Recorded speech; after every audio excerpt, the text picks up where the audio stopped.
Welcome everybody, Alberg here in New York City with the Doggy Style Podcast, episode 29. And I have a nice view of the Twin Towers. Twin Towers, it's not the Twin Towers anymore, it's the Freedom Tower. And I just snapped a picture, I'll post it. So I'm on 8th Avenue walking down. It's kind of cool out today, and I don't have my umbrella, so hopefully I won't get stuck in the rain. Uh, we'll see. It's supposed to rain today. I'm gonna say it's nice right now. Ooh, a bird just ran underneath my feet. If I was smart, I would just buy an umbrella. So if I pass there's a there is a CVS on the corner. I guess I'll buy one since I don't have one today. Better safe than sorry. And you can always use an umbrella, right? So if you live in New York, typically you would carry an umbrella because it rains. It rains pretty often. You could, a little noisy from the subway, you could, not carry one and just listen to the weather forecast, but I usually have one in my bag, except for the times I forget to put it back in. So today, I'm going to talk about my persuasion book that I'm working on. I'm on 8th and 23rd Street right now, and I'm passing a nice fruit stand. I'm going to take a picture of it. I always find that at a fruit stand, I never know what to buy. And so if I had a picture and I looked at it, I could enter. It's almost the too many problem, which is a well-known problem where you give a person too many choices, they don't know what to buy. There's another interesting thing about fruit stands and fruit in general is that people will not buy the last fruit. There has to be a lot of somebody was trying to offer me a free sample. Again, I usually find when businesses do stuff like that, they're on their way out. It means they're not getting enough customers. I recall a bagel store giving out a free dollar off if you bought something of $4 or $5 in value. Same with those, I don't know what they're called. You'll see Verizon stores have them a lot. So it's like a shaking man. It's a fan blowing wind through plastic. It looks like a man shaking, a waving man. And when you see these are signs of somebody going out of business. And also, I think free samples, not necessarily, but I get this feeling. Feelings aren't necessarily true, but they are interesting. Feeling is not something your upper brain can determine. It's really a lower brain function, I believe, where your subconscious is picking something up, puts the pattern together, and you have a feeling. You can't explain it. You can't say, so it's below consciousness usually. And so let me get right to my persuasion book. I did a little bit yesterday, trying to work on both. I was on the train this morning working on my Key Principles for Success book, and I was working on objections. So the chapter on objections came up. And I was thinking about objections. I've heard of it. It's a very common sales technique. It's called overcoming objections. You try to sell somebody something, and they say, oh, I can't afford it. It's not what I want. I don't like the color. All these objections. And one thing you can do is you can overcome an objection as I'm heading into a Rite Aid to buy an umbrella. They don't have many good umbrellas, it looks like, but they are empty. Excuse me, are this all the umbrellas you have? Okay, thanks.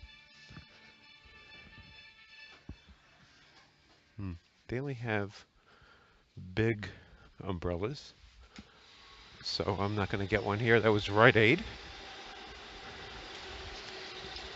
Yeah, so objection. So when somebody's selling you something, they try to overcome any objections you have.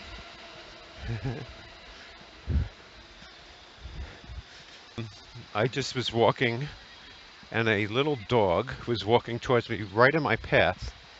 And one thing with dogs, if you want to show them you're the alpha, now I don't know what would happen if it was an aggressive dog, is you just walk straight. You make them move out of your way. And if you're walking around your dog, then you're not in charge. I've read this on the internet, so I don't know. There might be downsides to this, but it is always funny. I notice sometimes I jump out of people's way too quickly. So like at work, a woman's walking by and I'm always trying to give them space, but because of what's happening with this anti-white male that's going on, I'm not going to do that anymore. They're going to have to move. Or it'll be a Mexican standoff. Is that what it's called? That's got to be some sort of racist term. So I'll add some stuff for the origin of the term Mexican standoff. Yeah, so you want to find, with your own product or process, or even if you're trying to date somebody, what are they going to object to? And one of the sales techniques that I've heard of, I've never really implemented, is that you should say the objections before the person says them. It'd be interesting to test that. I'm not sure. I'm not sure that would actually work, but it seems like it's a viable technique. So I'm on 17th Street and 8th Avenue, and there's always a number of young people coming by right out of the subway station, which is the 14th Street station, and I always have to keep it to the left.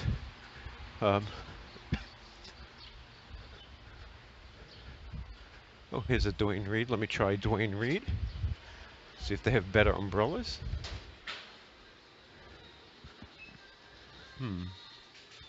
See anything up here?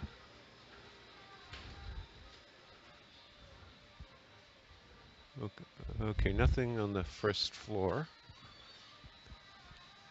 We'll go.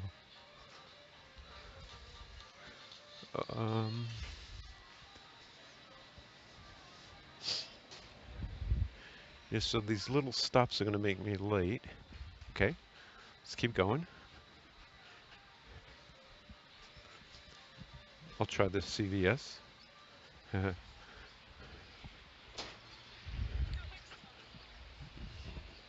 Okay, so in terms of my persuasion book, the first thing that came up today is buyer's seller's remorse. So that's basically when you buy something, you feel sad that you bought it, and when you sell something, you feel sad that you sold it. And typically that would be because you have a belief that you sold it for too cheaply or you bought it for too much. So whenever you buy almost anything,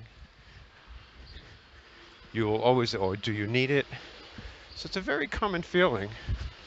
And I think there are sales techniques when somebody does buy your product to reduce it. So if you're selling something, I don't have any suggestions here. I'll try to put some down in the comments of what you can do to reduce buyer's remorse. Because, you know, if you sell some, and I think it usually happens with big big ticket purchases. So if somebody buys your house, they're like, "Oh shit, what did I do? Should I have bought that?" So they're a little not sure they did the right thing. Um, and from a persuasion point of view, it's just important to make sure that they know that they got a great deal. Okay, so third drugstore is coming up. You know, I'm gonna check the weather.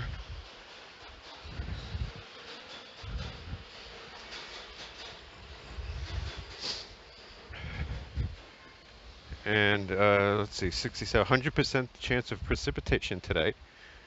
And it looks like around noon. It should be okay this morning. But no matter what, I'm gonna need an umbrella.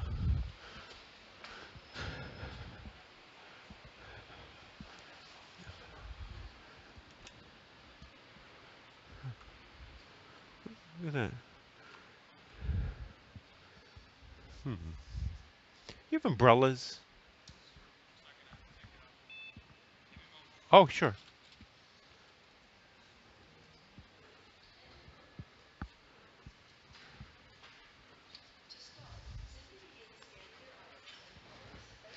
So they have umbrellas, but they didn't take them out. Oh, look at that.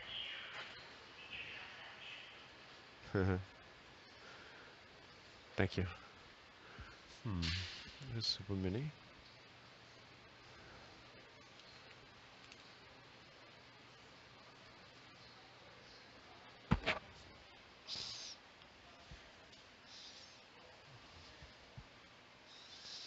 Hmm.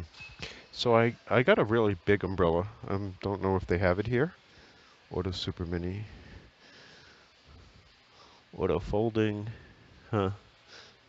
Oversized. Okay, so hopefully this is the one I want.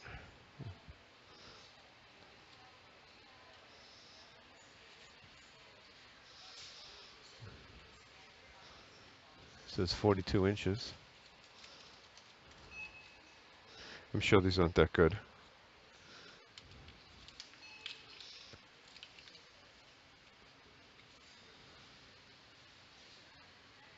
Huh. This one says oversized. It says oversized. Oh well. Super Mini. I think. Uh, hmm. Here's another one. I wonder how big it is. Super Mini umbrella.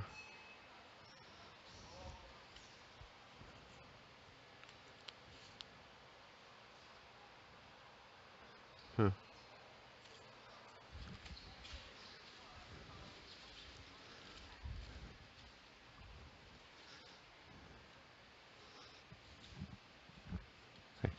Oh, okay. Would you know which one of these is bigger? I mean, I know, or what the price. This one is bigger? Okay. I'll take that one. Yeah, just, thank you.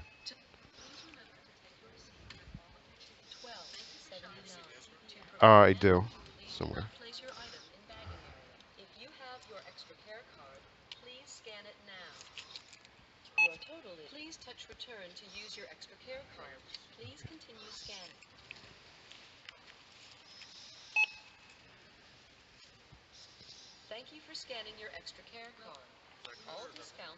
Credit.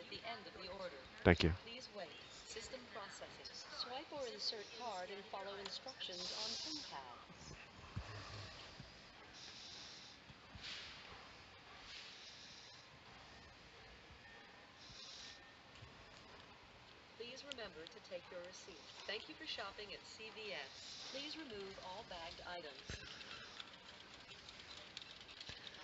Hi. A lot of big receipt I'm getting. Okay, so that wasn't. Thank you. So I have an umbrella. I'm not going to need it till tonight, probably. Who knows if I'll need it? I guess it's always good to have an umbrella.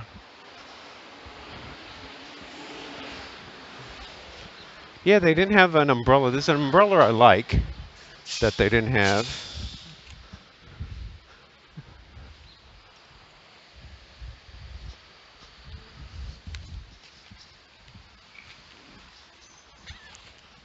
I'm surprised. With my luck, I probably have the umbrella in my bag. Yeah, so I got this really big umbrella. It's a fold-up. I'm not sure where I got it, how much I paid for it. I think I paid like 18 bucks for it, but I really like it. It's probably going to break soon. It looks a little weak.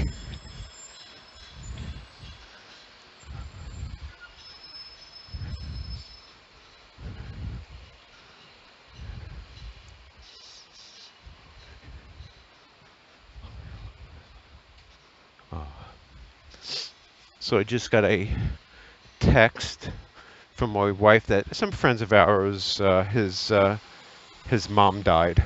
It makes me feel sad. Okay. Always sorry to hear that. Just brings me back to when my parents died. It's a very tough situation. Elderly parents, having to care for them, which I didn't have to do that much of, and then having to bury them. So it's a pretty sad thing. So, but anyway, we all have to move on. It always should remind me and everybody else how short life is. And if you're not doing what you want to do, which I'm not right now, you try to find ways to do what you really enjoy. Now, my job isn't that bad. It's a tough thing to say. I mean, here I am, I'm walking in the city. I like that. I mean, there's certainly, like all the jobs, pros and cons to it. And I could complain about my boss, which I do pretty often, but he's not that bad. I mean, I have learned something new already from him, so I guess I should try also for you and myself, as I see a guy pushing a wheelie cart, which reminds me that I need to buy one, is that, don't just focus on negative of people. I mean, it's easy to focus on a girlfriend, a boyfriend, a spouse, what they do wrong, but what do they do right? What are their good things? So I'm going to try to go through a few good things about my boss, if I can. Um, he seems like a down-to-earth guy, and some of the things he's told me is not unreasonable. It's kind of the way he phrases things, and it could be my own issue of not being able to take criticism well. But in some ways, he's right. If he wants something done by a certain time, and I didn't deliver it by that time, and I guess it wasn't that clear that he wants that, so I do have to put an alarm on my success alarm, and just make sure that, and this is just a general thing, if you have a boss, try to do what they say. They're the ones that pays your salary, hires, fires, and you want to get your boss to like you. Unfortunately, I feel like he's done a lot of things that makes me not want to like him, but this is positive stuff. So he's got me to use some software called SSRS, so I've tried to use that, and it's okay. It's not bad. So that's good. So I have some more experience to put on my resume. So yesterday, and I'm not sure if this was a good idea, he texted me and asked me what version of a program called Visual Studio am I using. And I looked it up and I told him 2015. But there was some information I knew that I didn't tell him. And that information is that there's some issues with that version and the server version we use, that they're not compatible. But I figured out how to get around it. So he didn't specifically ask me, but it might have been nice if I told him. But he's angered me enough that I'm not helping him. So that's one thing that can happen. You anger somebody. That could be for something very simple. So you could anger people for something very simple, and I guess what can happen? Thank you.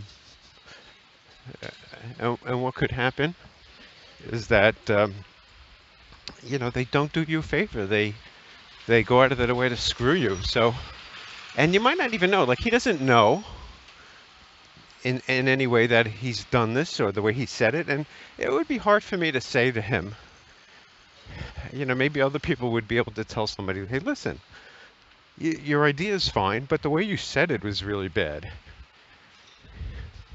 So how you say things and how you present things is very important, and I got to keep that in my mind. And then again, everything I criticize is only for myself. I don't want to be a hypocrite. So I don't know if I said this, I'll just say it again, about the hypocrisy. I'm talking nice about this guy, and here's him talking about his hypocrisy. One thing that angered me is I had a process to get every month a deck of PowerPoint slides out by a certain date, the 21st of the month.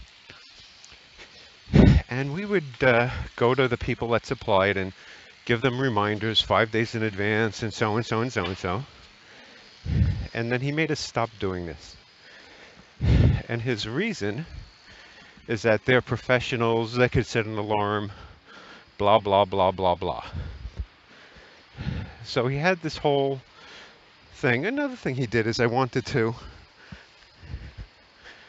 take over somebody's data production, and he didn't let me do it. So instead of being in control of producing this data, I'm now reliant on somebody to get it to me. And matter of fact, the guy was out. We had to get a backup. And which is another thing, if you do have suppliers, make sure you have backups for all your suppliers. I have to do that myself, just to double check that we do have the backups.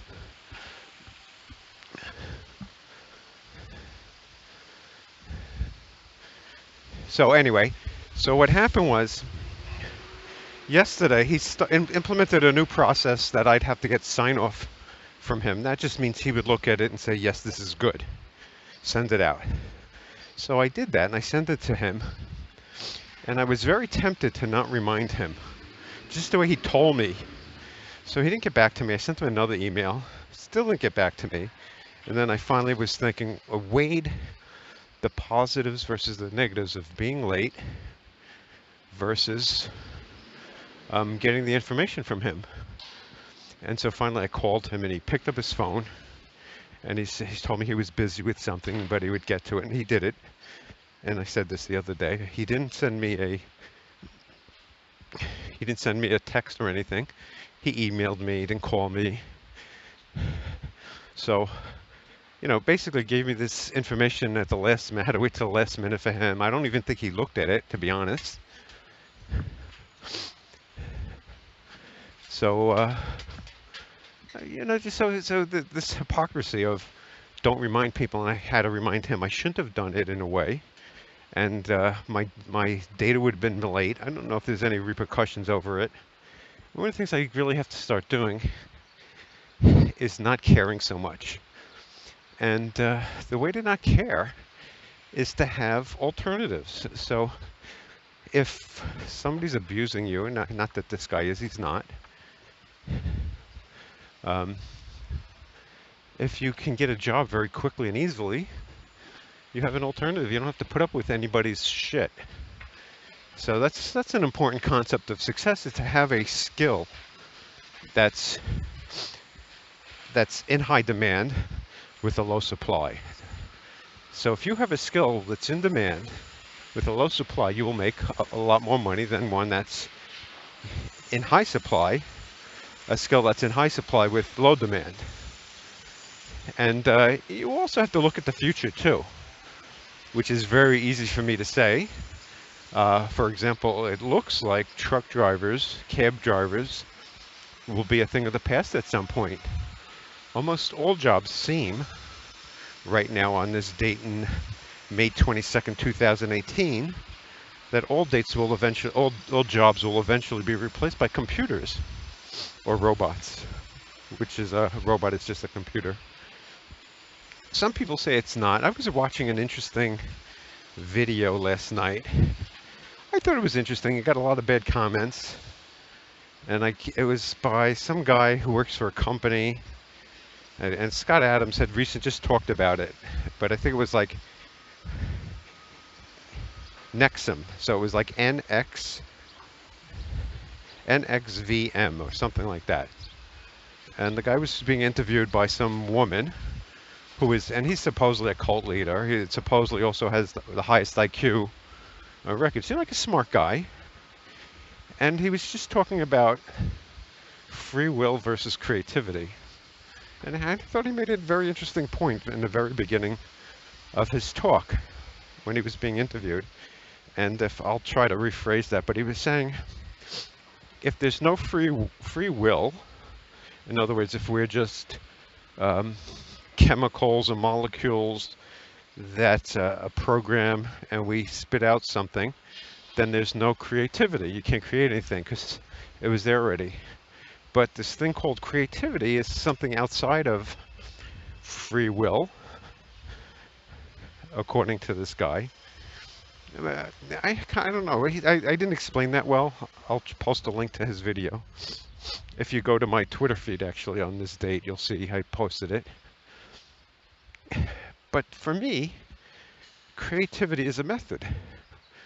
So the method is coming up with, well, first of all, part of it is coming up with something new, something that's never been done or said before. And the way you do that is you could do it by pattern matching, and even, you think about even evolution. I mean, it's like free will is how do we even evolve? Is there's this randomness factor that gets people that created humans in a way. In other words, there's a environment, there's random mutations. So random, we are really random beings. Not human beings, but random beings. And so my idea for creativity is that there is a program to it. And the program is take two random lists, combine them, and combine randomly. So you have, say, first part of the list, second part of the list. You could have 3 lists. You could do all sorts of things, but the output is some either nonsensical thing or something that might be useful. And I've written spreadsheets on this, and I'll add this to my lessons that I'm going to teach on how to create an Excel like that. Matter of fact, I'm going to even have a website that allows you to do some creativity. Part of my website will be to add a creativity function to successalarm.com.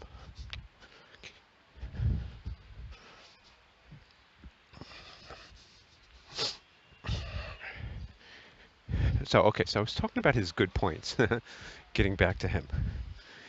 You know, it might be a good exercise to go over people and talk about their good points. I think we focus too much on people's negatives. I'm a very negative focused person. I see a lot of the negative. And happiness doesn't come from focusing on your negative events. It comes from the thousands and thousands of positive things in your life. And again, that's a habit, and that's where Success Alarm can come in. I wonder if I should call it Success Habit. One interesting thing, I was coming up with the name of a book, and I said to my wife while I was driving the other day and told her the name, that it was Addicted to Success. And she typed to me, Addicted to Sex. SEXCESS. So I thought that was kind of interesting. I think and again, the mistake. Mistakes are very interesting, and that's how humans have been created in theory, by mistakes. The DNA didn't reproduce exactly, or it mutated, and from that mistake came a new being that either was probably most of the time a failure, but sometimes 1 in a billion, 1 in something, was better than the other ones. And then since it was better, it did more of that. I've always wondered about systems that, like, for example, we have a system in the United States of capitalism, democracy, and say in the Muslim world they have a system of their own system which follows a religious. And I wanted to put together a simulation to see which was better. And this is not all Muslims, of course, but there's a, if the rules were, in other words, I'm just taking a series of rules and seeing how it turns out. And so the rule for that would be create a series of rules, and if somebody does something doesn't follow the rules, you kill it. Again, that's not what happens. Versus create a series of rules, and any new rule is as good as an old rule. So it was just two thoughts. Okay, so good qualities of my boss. Okay, so he's technical. He seems to know stuff. He seems good politically. He's got a decent. He doesn't seem nervous. Disposition. He's tall, which is a good leadership thing to have, unfortunately, since I'm not tall. He seems happy. He looks young, even though he's bald, and I'll say it in the Seinfeld joke. He's bald, yeah, but he could lift 100 pounds over his head. So it's a joke me and my wife say all the time, where Elaine is trying to fix up a friend of hers with George. So I think that's funny. Okay, so other good qualities. One quality about him, it's funny, it's easy to pick on him. Here goes the negative. He's really into football. I don't like that quality. I just find you know too much about football. There's just something wrong. Oh, it's very interesting. Wow. So I'm passing a very nice, interesting sized flower. Huge. I mean, it's hard to see how big it is, but I'll put my hand next to it.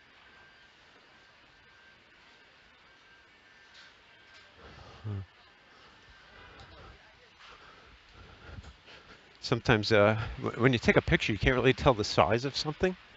It just doesn't show. I'm passing a building right now I'm sure is going to get knocked down. It has windows boarded up. Just doesn't look like something that's going to stay around very long. Matter of fact, it's pretty old. I mean, this is on the High Line. There's a sign up there I can't really see.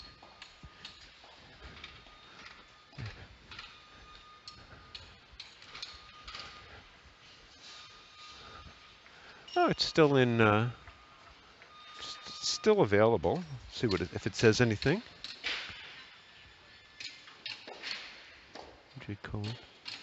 I'm sure one day it'll be gone. Whee! As I almost tripped. Okay, so any good qualities about him? You know, he's not bad on the phone. He has said that I had a good idea. Something. If somebody has an idea, even if it's not that good, and you think it's good or you want to raise them up, tell them, oh, that's a good idea. Sorry. I think people do need to be raised up. We're always put down by society and everything.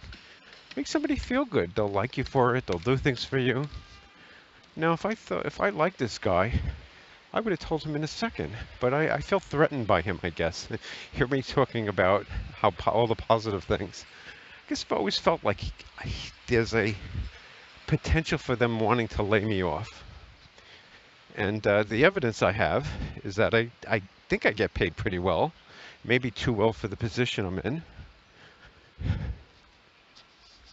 But who knows? So, okay, so back to good qualities about my boss. Oh, I'm really behind today. I'm at least 7 minutes behind, which I won't make up.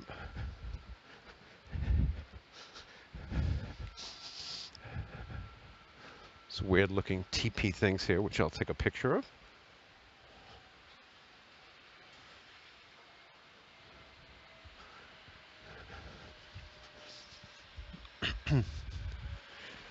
Qualities that I like about him. Um, it's hard. I mean, it's hard to. I mean, I didn't get a raise last year, so that I don't like. Um, he was happy when I said, "Oh, I'd like to do better. I'd like to get a exceeds expectation on my grade, maybe a promotion or a new title." So I have to work that in. I got to figure out better. I mean, that is a goal of mine. I would like to have a better title, but the problem I keep having in my mind is that how could I get a higher title when that would be higher than his title? So it almost seems like if I do want a higher title, I would have to move to a new group. Yeah, and I haven't spent enough time doing that. I really need to spend more time. I see, again, I didn't say I will, I said I really need to. I'm reluctant to get a new job for some reason. I'm not sure why. Or maybe I do know why and I'm just not vocalizing it.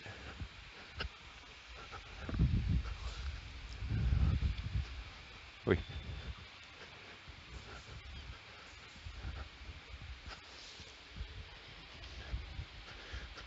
I guess getting a new job, there's a lot of effort. There's risk. Is this job going to be any better than the one I currently have? Is the new boss I get, going to be better? But one thing I've said often is that if somebody does hire me, that means they've liked something about me, they're invested in me, and the odds are more likely that I would do well in a place where I'm hired by somebody.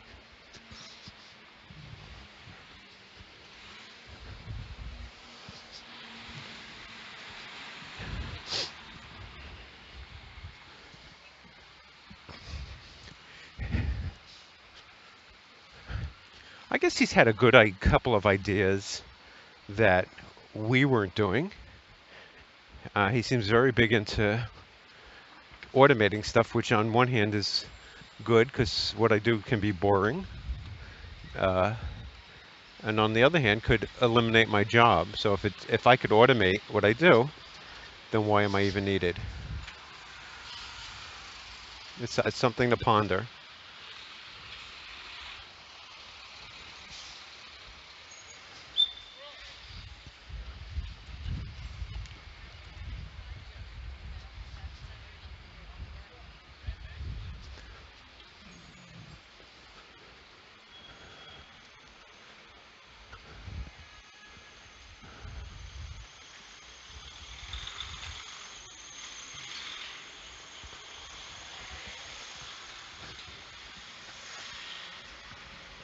Yeah, so because of him, I have created views, which is a easier way to do things. I was never in the habit of doing this. My old job, we couldn't do this. We didn't have this kind of access.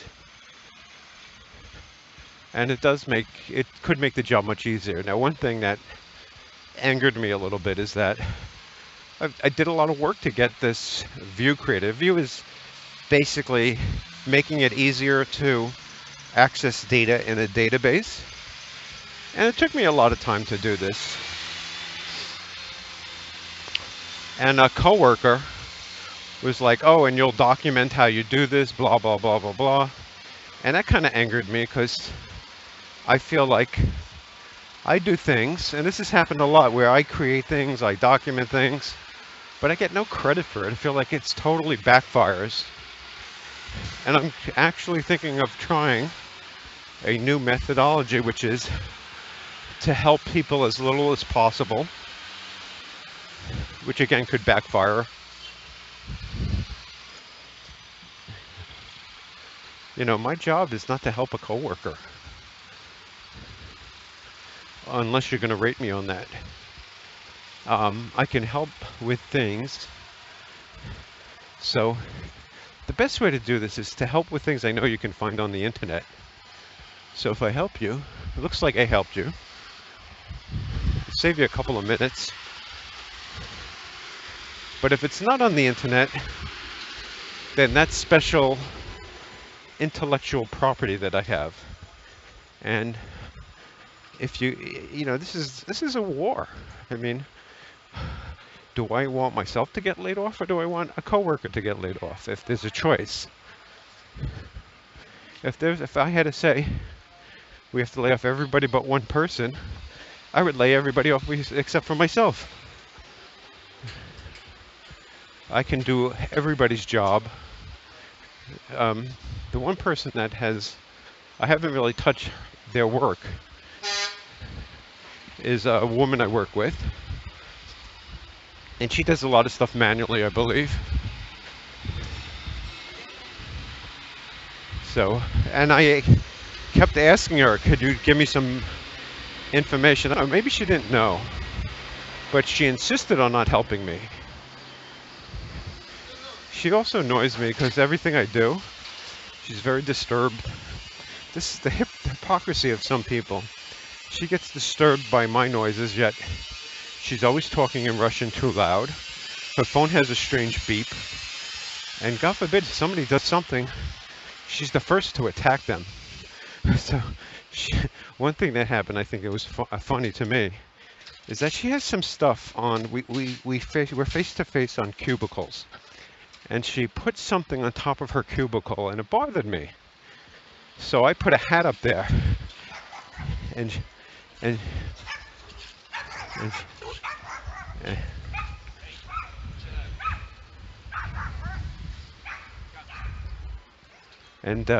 two dogs. Oh, you cutie pie.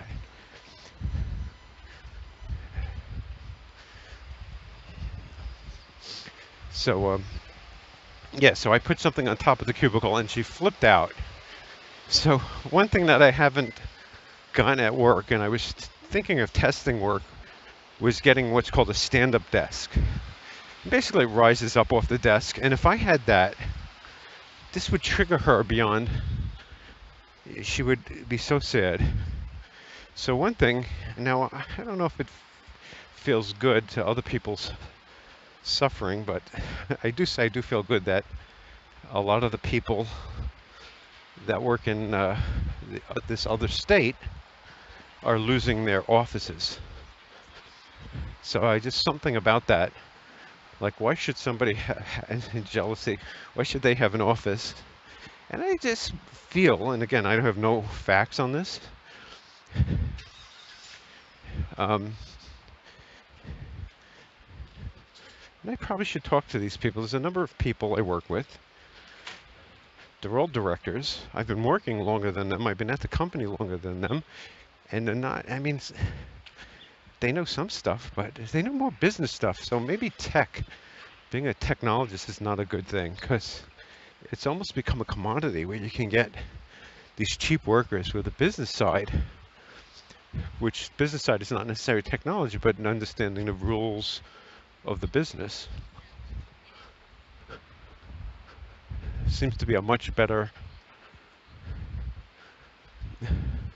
thing to have, or at least it gives you a better title. Now, do these people make more than me? I don't know. I think I may have a lower title, which could be for a reason. I'm suspecting that they didn't want to. I'm going to almost guess that because I'm a male, that they didn't want to give me that better title. They wanted to hire more women at that title. So as long as I have the lower title, and so which is upsetting in a way. Like and I've even heard coworkers say, "Oh yeah, they looking to hire more women at work." And this is all while trying to say positive things about my boss, and he may be under the same rules, that he's got to hire and promote more women. And who knows, maybe his raise is dependent on it. So he's being motivated. uh, to do that. You don't know, you never know what motivates people. And one thing that I know for sure is that I'm willing to bet that the things he does to me, and I could be wrong, I feel like he probably does to other people too. I don't know.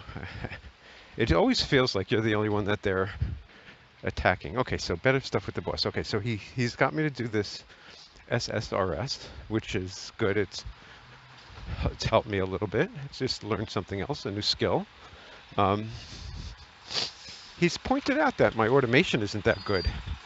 That recently I had to change something, and it's true. I mean, the way my software developed was I don't necessarily spend enough time making solutions that are easy to change, and I think that's a big rule of his. And I'm just wondering if that could be that the harder it is to change, the more job security I have. So it might just be motivated by self-motivation and job protection. So there is an issue with job security. When people think they don't have job security, do they work harder? Do they protect their job? These are all things to think about. So maybe one will come up to me, come for me. So I do think he is keen on saving time. I think it's a big thing. We have a process in place on how we simplify things. So I think he's very keen on that, whether it's because that's the way he's measured versus just his own nature. Or as a boss, I guess if I was a boss, I might be the same way and want people to automate things better, right? Because if they don't automate it well, it makes my job harder, and I have to keep you around. So I just get this feeling that somehow they want to lay me off.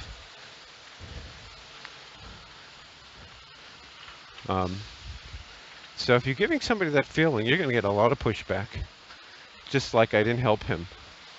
I mean, if somebody wants to lay me off, that's serious shit. Does he? I don't know. Sometimes I think, sometimes I don't think, and it could be, again, my own thing. It maybe makes everybody feel that way. So one problem that I do have is that I was hired by another boss who seemed to really like me, who didn't like a coworker, and you know, that's kind of caused me problems. So one of the things that I did, I've spoken about this before, is I've also given up contacting people to get things, and so I'm going to take that back. I'm going to somehow try and take that back, that I've automated the process. Don't do it. And then this way, you know, the guy gets credit and people think he runs things and they go directly to him just because he's submitting stuff that I've given to him. So now the only problem is that I don't know if he's too busy. You know, I'm not sure. But anyway, so let me go back to my original reason for this podcast. And I've only talked about one thing. Okay, bargain is a term, I believe, makes you want to buy something. So if you want to, saying something's a bargain, I think can help with the sales. As I'm stuck behind a guy walking his cart on the sidewalk.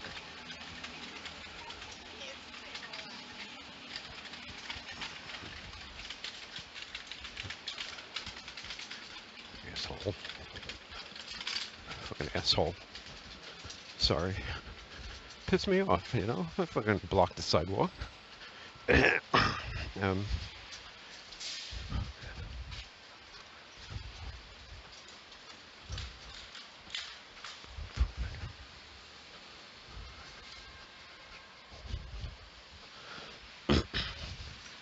So I think I saw a sign that said, wait, something like, vote for Trump, polls are misleading. So actually, I thought that was a really good sign. Um, it told you what to do, gave you a call to action, and at the same time told you why you should do it. Um, and that is they're trying to get you to not vote. So I thought that was interesting. Not sure how I can use that. So I guess the rule is an action and a because. So might have even been a bit more powerful if it said, vote for Trump because polls are misleading.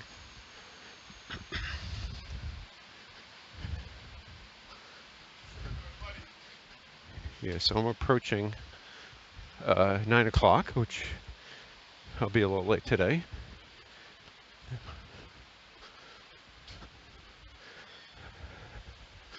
But I walked today because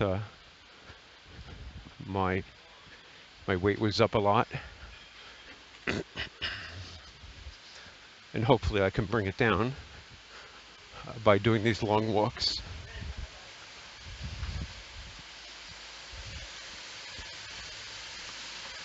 Okay, I have something that says exclusive language. So this is the curse of knowledge, where I'm not exactly sure why I wrote it, but it was obvious at the time. So I'm going to say exclusive means if you can make somebody think that only you can get this, it's exclusive to you, exclusive to our members, members only. Visitors, for today's visitors only. Exclusive means you're excluding other people. It's a powerful persuasion technique. Just a rarity. Anytime you make something rare, it makes it valuable. So as an example, I'm going to say that, say for example, a man could date any woman he wanted to. It probably would lose something because it would be too easy. It wouldn't be rare. It's the harder thing. It's things that are rare that are worthwhile, whether it's gold, precious metals. So you always want to think about rare, and which is the opposite of a commodity. If you're creating a commodity and competing with other commodities, it's usually a bad business model, but obviously somebody's making money at this. I guess if you could create the lowest cost method of doing something,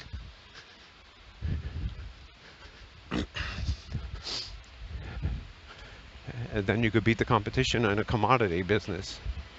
Commodity just something where there's nothing about the product that differentiates it. So my product is the same as your product.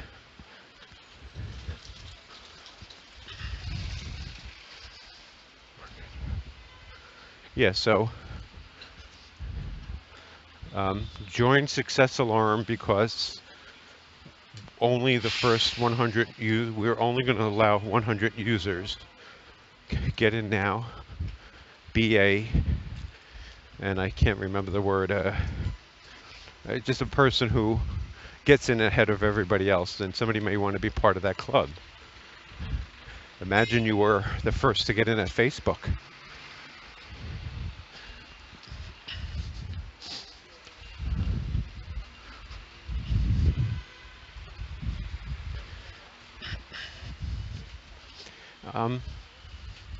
And just in terms of success, there are other sites that, there was a site called 43 Things I used to use.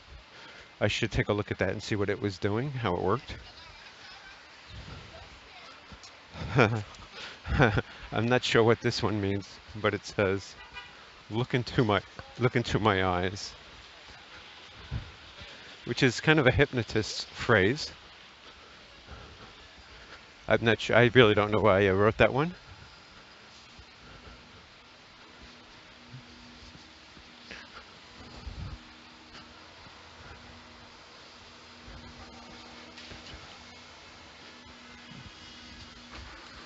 Okay, saying something is important.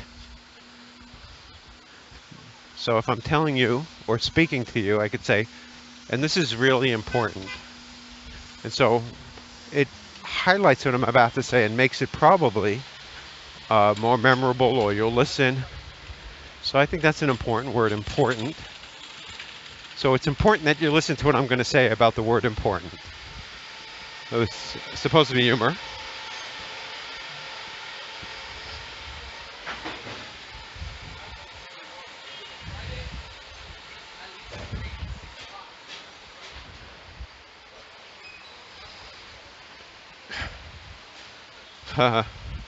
So within, whew, so I'm going to do this for the next podcast. I hope I remember. But that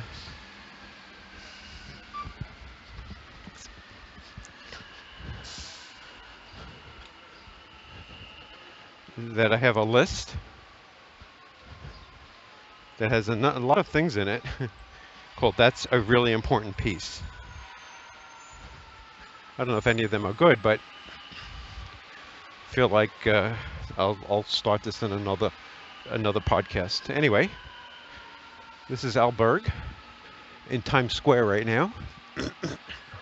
I'll take a pic for you guys and gals. Yeah, why is it you can call a gal? And my phone hung up. You can hear the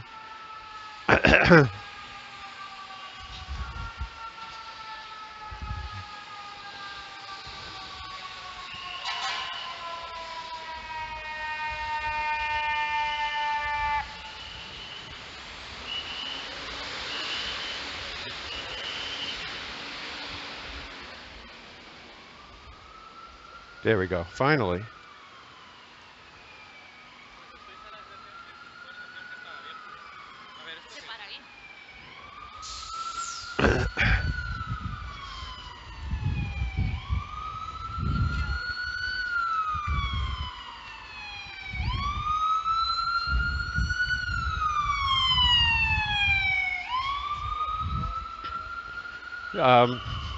So something seems to be going on in Times Square. You could probably hear.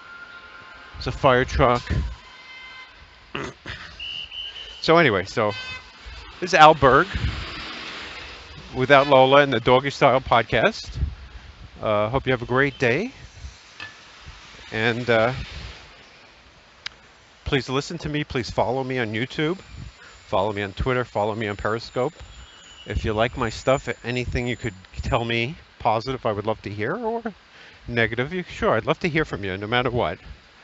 Don't be afraid. If you're afraid to just talk to me, then you got bigger problems. Anyway, reach out to me. Say hello. Al Berg signing off today.